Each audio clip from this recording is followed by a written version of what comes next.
Hello guys, Dave Frosty here. Welcome back to the channel. I hope you're all doing well. And for today's video, we're going to review and have a little chat about the two new ships that are coming in the next event. We don't have like a specific date for the event, but it always starts between the 10th and the 13th of the month. So it's going to be this week for sure. Which day, I don't know. The first ship is going to be the CN Project View 55G, which is a Chinese destroyer. Um, in terms of appearance, it looks pretty basic. It's like all the Chinese destroyers, to be honest. Like I don't see the difference between this and the 055 we already have in the game. Um, so yeah, but let's focus a bit on the armament. This is like the design of the ship, so it's pretty basic. So the armament is pretty interesting. You have 5 missiles in a 3+2 configuration, which is very similar to what Zumwalt have, for example, has. Again, sorry. Then you have a single locked cannon, which is a railgun, similar to what you have on the sword ship. So it shoots little white spheres, can target aircrafts, and deals something like 63,000 damages.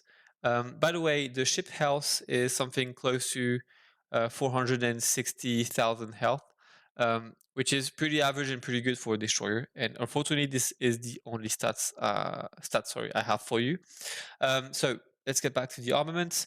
You then have 2 grenade launchers, a helicopter, of course. So the grenade launcher is very good because I hate torpedoes because you need to time them well to deal damages, and grenade launcher are like a secondary cannon, so they're more accurate and deal more damages in less time than torpedoes.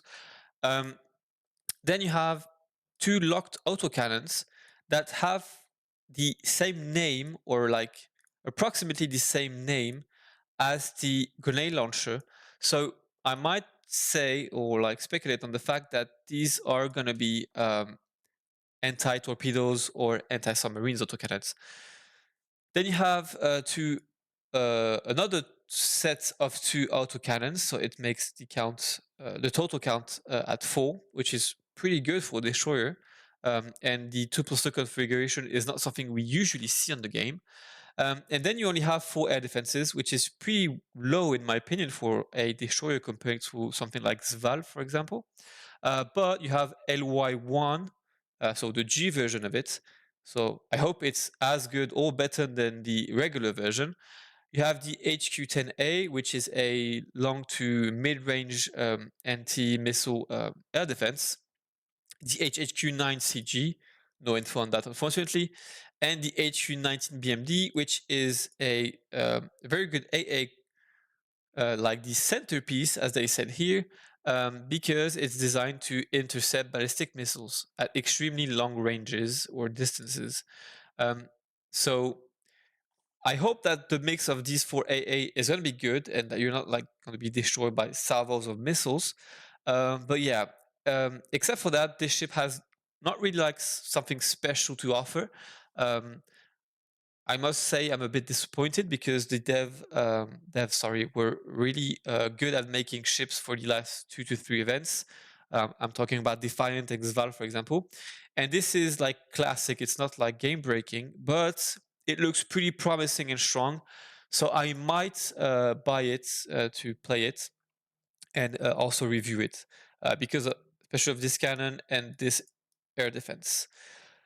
Then we have the CN SSA, which is the gacha ship. So as you can see, it's a submarine with a really weird looking face. So this is a plus for it because it's a new design that we didn't have in the game, and it's pretty original. So it's based on a real Chinese submarine model. You can find it on the internet. And the particularity of this ship is that it's playable as much as a submarine or as a non-submerged ship, so as a destroyer, for example, or a trimaran, like they say here. So it's like kind of a hybrid submarine, trimaran, or a warship simply. Um, and so that's not it, because it's also weird in terms of armaments, because you don't have torpedoes or you don't have ballistic missiles. So in the game, normally a submarine either had torpedoes and ASM missiles, torpedoes and ballistic missiles, or only torpedoes. And this ship doesn't have any of that. It only has, again, sorry, ASM missiles. So like underwater to uh, surface ship or surface to surface, depending on what you have in your inventory. Um, and it has anti-torpedo autocannons, which is a first for the game. So 8 missiles, 8, yes, you heard well, in a 4+2+2 configuration. And so these one are very particular because, first of all, they're locked, but they can target or lock enemies behind cover even without direct line of sight. So I don't know how this will come up in the game. Can you like pilot the missile yourself, lock even without like radar lock or whatever? I don't know how this will be. It In first impression, this looked pretty broken, to be honest. But what reassures me is that the missile doesn't fly into stratosphere, so you're not gonna like be able to target whatever ship behind whatever rock. So it's pretty reassuring. So yeah, high obstacles will be your friend there. And so yeah, the other part is the autocannons that will intercept torpedoes, as it says something like here.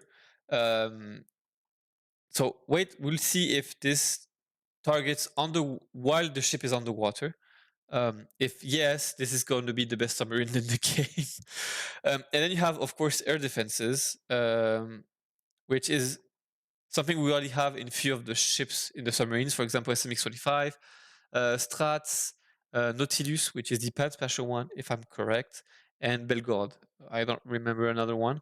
So yeah, this ship, you will have to play it at the edge of the map, not like close to the enemies, because your missile will don't have enough time to gain speed and altitude for some of them. Um, so this is a long to mid-range ship. So quite the opposite of the Strat, sorry, where you needed to play close to use your cannon, grenade launcher, like, and go underwater, go up, go underwater, go up, etc. This will be the same, but far away. So anyway, this sounds interesting. I'm not a submarine player, but I might invest on this because it looks fun and has something new to offer. I don't know if I will put $200 on it though. But yeah.